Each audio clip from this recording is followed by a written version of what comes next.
श्री पुरुषोत्तम शरणागति स्तोत्रम्।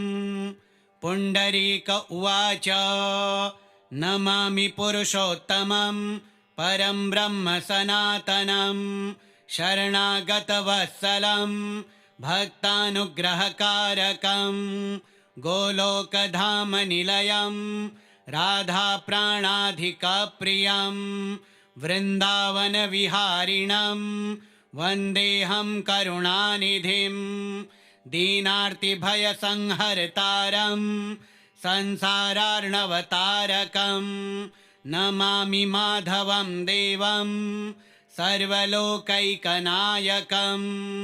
यस्य नाम स्मृतिर्नित्यं नश्यन्ति व्याधिसङ्कटा तं वन्दे पुरुषश्रेष्ठं भक्तचिन्तामणिं हरिं रासमण्डलमध्ये तु राजमानं मनोहरं वेणुनादरतं शान्तं वन्दे राधिकया सह कालकर्मस्वभावानां नियन्तारमनामयं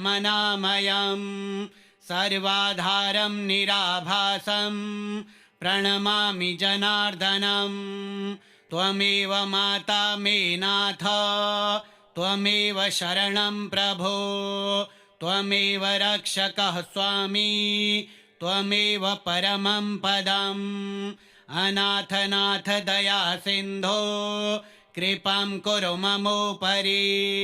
कामक्रोधभयाद्घोरात् पाहि मां पुरुषोत्तम भवबन्धविनिर्मुक्तिं भक्तिं चाचलामि मां देहि मे कमलाकान्त सर्वपापप्रणाशन यत्र यत्र स्थितो भक्तस्त्वन्नाम स्मरणे रतः तत्र तिष्ठसि देवेश सत्यं सत्यं न संशयः इदं शरण्यस्तोत्रं वै पुरुषोत्तमनिर्मितं यः पठेत् श्रद्धया नित्यं हरिभक्तिं स विन्दति। पुण्डरीक उवाच नमामि पुरुषोत्तमं परं ब्रह्म सनातनं शरणागतवत्सलं भक्तानुग्रहकारकं गोलोकधाम निलयं राधाप्राणाधिकप्रियं वृन्दावन विहारिणं वन्देऽहं करुणानिधिं दीनार्तिभयसंहर्तारं संसारार्णवतारकं नमामि माधवं देवं सर्वलोकैकनायकं यस्य नाम स्मृतिर्नित्यं नश्यन्ति व्याधिसङ्कटा तं वन्दे पुरुषश्रेष्ठं भक्तचिन्तामणिं हरिं रासमण्डलमध्ये तु राजमानं मनोहरं वेणुनादरतं शान्तं वन्दे राधिकया सह कालकर्मस्वभावानां नियन्तारमनामयं सर्वाधारं निराभासं प्रणमामि जनार्दनं त्वमेव माता मे नाथ त्वमेव शरणं प्रभो त्वमेव रक्षकः स्वामी त्वमेव परमं पदम् अनाथनाथ दया सिन्धो कृपां कुरु ममोपरि कामक्रोधभयाद्घोरात् पाहि मां पुरुषोत्तम भवबन्धविनिर्मुक्तिं भक्तिं चाचलामि मां देहि मे कमलाकान्त सर्वपापप्रणाशन यत्र यत्र स्थितो भक्तस्त्वन्नाम स्मरणे रतः तत्र तिष्ठसि देवेश सत्यं सत्यं न संशयः इदं शरण्यस्तोत्रं वै पुरुषोत्तमनिर्मितं यः पठेत् श्रद्धया नित्यं हरिभक्तिं स विन्दति। पुण्डरीक उवाच नमामि पुरुषोत्तमं परं ब्रह्म सनातनं शरणागतवत्सलं भक्तानुग्रहकारकं गोलोकधामनिलयं राधाप्राणाधिकप्रियं वृन्दावनविहारिणं वन्देऽहं करुणानिधिं दीनार्तिभयसंहर्तारं संसारार्णवतारकं नमामि माधवं देवं सर्वलोकैकनायकं यस्य नाम स्मृतिर्नित्यं नश्यन्ति व्याधिसङ्कटा तं वन्दे पुरुषश्रेष्ठं भक्तचिन्तामणिं हरिं रासमण्डलमध्ये तु राजमानं मनोहरं वेणुनादरतं शान्तं वन्दे राधिकया सह कालकर्मस्वभावानां नियन्तारमनामयं सर्वाधारं निराभासं प्रणमामि जनार्दनं त्वमेव माता मे नाथ त्वमेव शरणं प्रभो त्वमेव रक्षकः स्वामी त्वमेव परमं पदम् अनाथनाथ दया सिन्धो कृपां कुरु ममोपरि कामक्रोधभयाद्घोरात् पाहि मां पुरुषोत्तमा भवबन्धविनिर्मुक्तिं भक्तिं चाचलामि मां देहि मे कमलाकान्त सर्वपापप्रणाशना यत्र यत्र स्थितो भक्तस्त्वन्नामस्मरणे रतः तत्र तिष्ठसि देवेश सत्यं सत्यं न संशयः इदं शरण्यस्तोत्रं वै पुरुषोत्तमनिर्मितं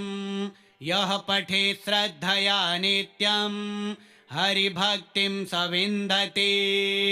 पुण्डरीक उवाच नमामि पुरुषोत्तमं परं ब्रह्म सनातनं शरणागतवत्सलं भक्तानुग्रहकारकं गोलोकधामनिलयं राधाप्राणाधिकप्रियं वृन्दावनविहारिणं वन्देऽहं करुणानिधिं दीनार्तिभयसंहर्तारं संसारार्णवतारकं नमामि माधवं देवं सर्वलोकैकनायकं यस्य नाम स्मृतिर्नित्यं नश्यन्ति व्याधिसङ्कटा तं वन्दे पुरुषश्रेष्ठं भक्तचिन्तामणिं हरिं रासमण्डलमध्ये तु राजमानं मनोहरं वेणुनादरतं शान्तं वन्दे राधिकया सह कालकर्मस्वभावानां नियन्तारमनामयं सर्वाधारं निराभासं प्रणमामि जनार्दनं त्वमेव माता मे नाथ त्वमेव शरणं प्रभो त्वमेव रक्षकः स्वामी त्वमेव परमं पदम् अनाथनाथ दया सिन्धो कृपां कुरु ममोपरि कामक्रोधभयाद्घोरात् पाहि मां पुरुषोत्तमा भवबन्धविनिर्मुक्तिं भक्तिं चाचलामि मां देहि मे कमलाकान्त सर्वपापप्रणाशना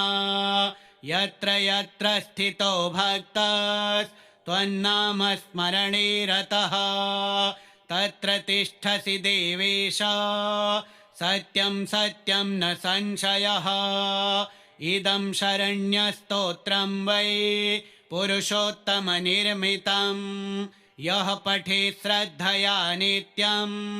हरिभक्तिं स विन्दति। पुण्डरीक उवाच नमामि पुरुषोत्तमं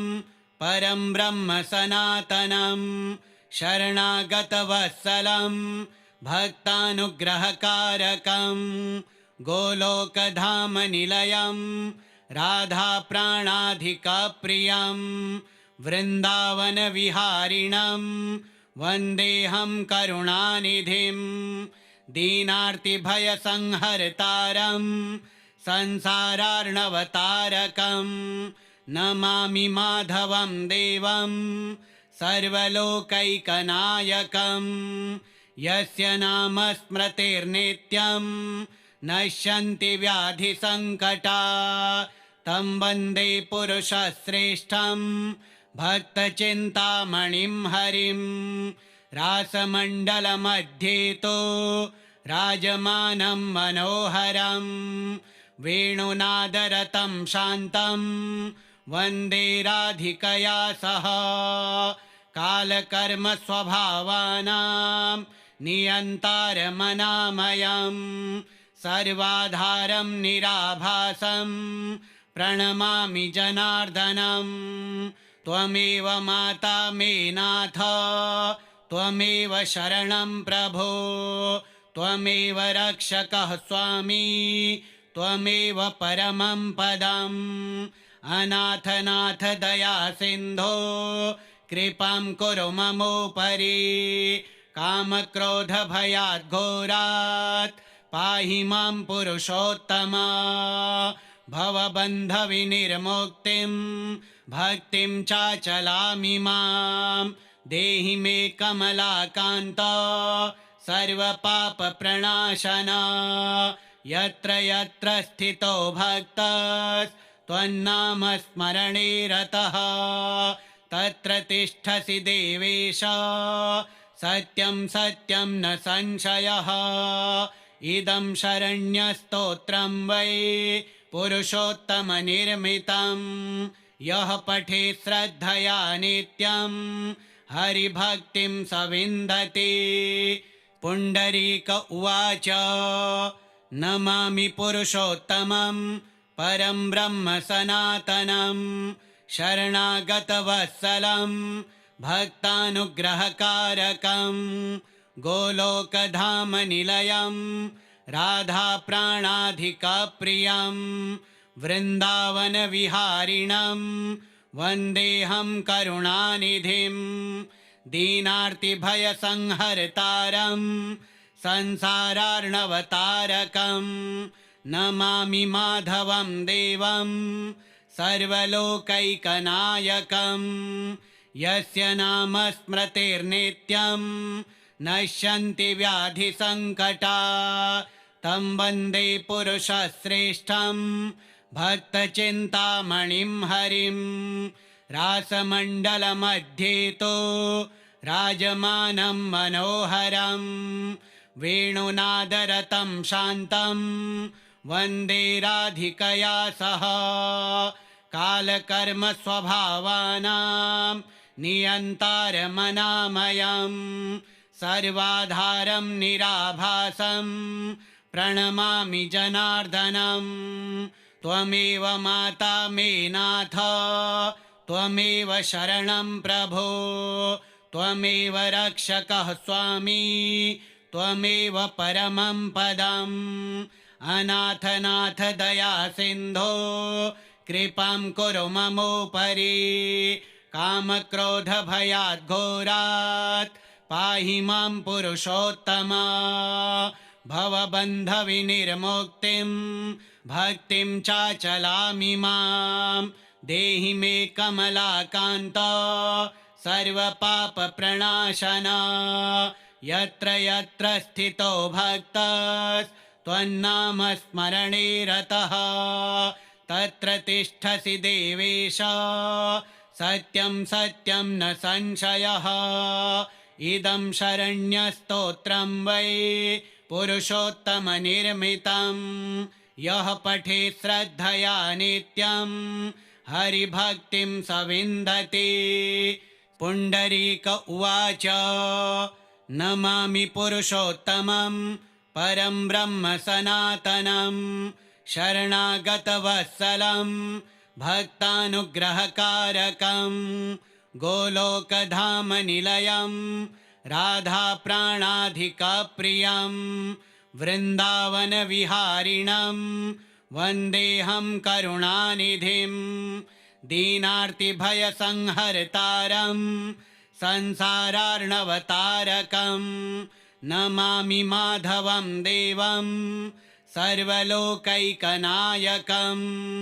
यस्य नाम स्मृतिर्नित्यं नश्यन्ति व्याधिसङ्कटा तं वन्दे पुरुषश्रेष्ठं भक्तचिन्तामणिं हरिं रासमण्डलमध्ये तु राजमानं मनोहरं वेणुनादरतं शान्तं वन्दे राधिकया सह कालकर्मस्वभावानां नियन्तारमनामयं सर्वाधारं निराभासं प्रणमामि जनार्दनं त्वमेव माता मे नाथ त्वमेव शरणं प्रभो त्वमेव रक्षकः स्वामी त्वमेव परमं पदम् अनाथनाथ दया सिन्धो कृपां कुरु ममोपरि कामक्रोधभयाद्घोरात् पाहि मां पुरुषोत्तम भवबन्धविनिर्मुक्तिं भक्तिं चाचलामि मां देहि मे कमलाकान्त सर्वपापप्रणाशन यत्र यत्र स्थितो भक्तस्त्वन्नामस्मरणे रतः तत्र तिष्ठसि देवेश सत्यं सत्यं न संशयः इदं शरण्यस्तोत्रं वै पुरुषोत्तमनिर्मितं यः पठेत् श्रद्धया नित्यं हरिभक्तिं स विन्दति पुण्डरीक उवाच नमामि पुरुषोत्तमं परं ब्रह्म सनातनं शरणागतवत्सलं भक्तानुग्रहकारकं गोलोकधामनिलयं राधाप्राणाधिकप्रियं वृन्दावनविहारिणं वन्देऽहं करुणानिधिं दीनार्तिभयसंहर्तारं संसारार्णवतारकं नमामि माधवं देवं सर्वलोकैकनायकं यस्य नाम स्मृतिर्नित्यं नश्यन्ति व्याधिसङ्कटा तं वन्दे पुरुषश्रेष्ठं भक्तचिन्तामणिं हरिं रासमण्डलमध्ये तु राजमानं मनोहरं वेणुनादरतं शान्तं वन्दे राधिकया सह कालकर्मस्वभावानां नियन्तारमनामयं सर्वाधारं निराभासं प्रणमामि जनार्दनं त्वमेव माता मे नाथ त्वमेव शरणं प्रभो त्वमेव रक्षकः स्वामी त्वमेव परमं पदम् अनाथनाथ दया सिन्धो कृपां कुरु ममोपरि कामक्रोधभयाद्घोरात् पाहि मां पुरुषोत्तम भवबन्धविनिर्मुक्तिं भक्तिं चाचलामि मां देहि मे कमलाकान्त सर्वपापप्रणाशन यत्र यत्र स्थितो भक्तस्त्वन्नामस्मरणे रतः तत्र तिष्ठसि देवेश सत्यं सत्यं न संशयः इदं शरण्यस्तोत्रं वै पुरुषोत्तमनिर्मितं यः पठेत् श्रद्धया नित्यं हरिभक्तिं स विन्दति पुण्डरीक उवाच नमामि पुरुषोत्तमं परं ब्रह्म सनातनं शरणागतवत्सलं भक्तानुग्रहकारकं गोलोकधामनिलयं राधाप्राणाधिकप्रियं वृन्दावनविहारिणं वन्देऽहं करुणानिधिं दीनार्तिभयसंहर्तारं संसारार्णवतारकं नमामि माधवं देवं सर्वलोकैकनायकं यस्य नाम स्मृतिर्नित्यं नश्यन्ति व्याधिसङ्कटा तं वन्दे पुरुषश्रेष्ठं भक्तचिन्तामणिं हरिं रासमण्डलमध्ये तु राजमानं मनोहरं वेणुनादरतं शान्तं वन्दे राधिकया सह कालकर्मस्वभावानां नियन्तारमनामयं सर्वाधारं निराभासं प्रणमामि जनार्दनं त्वमेव माता मे नाथ त्वमेव शरणं प्रभो त्वमेव रक्षकः स्वामी त्वमेव परमं पदम् अनाथनाथ दया सिन्धो कृपां कुरु ममोपरि कामक्रोधभयाद्घोरात् पाहि मां पुरुषोत्तमा भवबन्धविनिर्मुक्तिं भक्तिं चाचलामि मां देहि मे कमलाकान्त सर्वपापप्रणाशना यत्र यत्र स्थितो भक्तस्त्वन्नामस्मरणे रतः तत्र तिष्ठसि देवेश सत्यं सत्यं न संशयः इदं शरण्यस्तोत्रं वै पुरुषोत्तमनिर्मितं यः पठेत् श्रद्धया नित्यं हरिभक्तिं स विन्दति। पुण्डरीक उवाच नमामि पुरुषोत्तमं परं ब्रह्म सनातनं शरणागतवत्सलं भक्तानुग्रहकारकं गोलोकधामनिलयं राधाप्राणाधिकप्रियं वृन्दावनविहारिणं वन्देऽहं करुणानिधिं दीनार्तिभयसंहर्तारं संसारार्णवतारकं नमामि माधवं देवं सर्वलोकैकनायकं यस्य नाम स्मृतिर्नित्यं नश्यन्ति व्याधिसङ्कटा तं वन्दे पुरुषश्रेष्ठं भक्तचिन्तामणिं हरिं रासमण्डलमध्ये तु राजमानं मनोहरं वेणुनादरतं शान्तं वन्दे राधिकया सह कालकर्मस्वभावानां नियन्तारमनामयं सर्वाधारं निराभासं प्रणमामि जनार्दनं त्वमेव माता मे नाथ त्वमेव शरणं प्रभो त्वमेव रक्षकः स्वामी त्वमेव परमं पदम् अनाथनाथ दया सिन्धो कृपां कुरु ममोपरि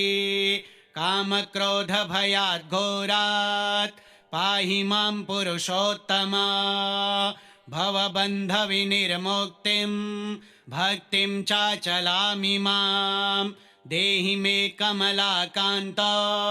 सर्वपापप्रणाशना यत्र यत्र स्थितो भक्तस्त्वन्नामस्मरणे रतः तत्र तिष्ठसि देवेश सत्यं सत्यं न संशयः इदं शरण्यस्तोत्रं वै पुरुषोत्तमनिर्मितं यः पठेत् श्रद्धया नित्यं हरिभक्तिं स विन्दति। पुण्डरीक उवाच नमामि पुरुषोत्तमं परं ब्रह्म सनातनं शरणागतवत्सलं भक्तानुग्रहकारकं गोलोकधामनिलयं राधाप्राणाधिकप्रियं वृन्दावनविहारिणं वन्देऽहं करुणानिधिं दीनार्तिभयसंहर्तारं संसारार्णवतारकं नमामि माधवं देवं सर्वलोकैकनायकं यस्य नाम स्मृतिर्नित्यं नश्यन्ति व्याधिसङ्कटा तं वन्दे पुरुषश्रेष्ठं भक्तचिन्तामणिं हरिं रासमण्डलमध्ये तु राजमानं मनोहरं वेणुनादरतं शान्तं वन्दे राधिकया सह कालकर्मस्वभावानां नियन्तारमनामयं सर्वाधारं निराभासं प्रणमामि जनार्दनं त्वमेव माता मे नाथ त्वमेव शरणं प्रभो त्वमेव रक्षकः स्वामी त्वमेव परमं पदम् अनाथनाथ दया सिन्धो कृपां कुरु ममोपरि कामक्रोधभयाद्घोरात् पाहि मां पुरुषोत्तम भवबन्धविनिर्मुक्तिं भक्तिं चाचलामि मां देहि मे कमलाकान्त सर्वपापप्रणाशन यत्र यत्र स्थितो भक्तस्त्वन्नामस्मरणे रतः तत्र तिष्ठसि देवेश सत्यं सत्यं न संशयः इदं शरण्यस्तोत्रं वै पुरुषोत्तमनिर्मितं यः पठेत् श्रद्धया नित्यं हरिभक्तिं स विन्दति श्रीपुण्डरीककृतं श्रीपुरुषोत्तमशरणागतिस्तोत्रम् श्रीपुरुषोत्तमार्पणमस्तु।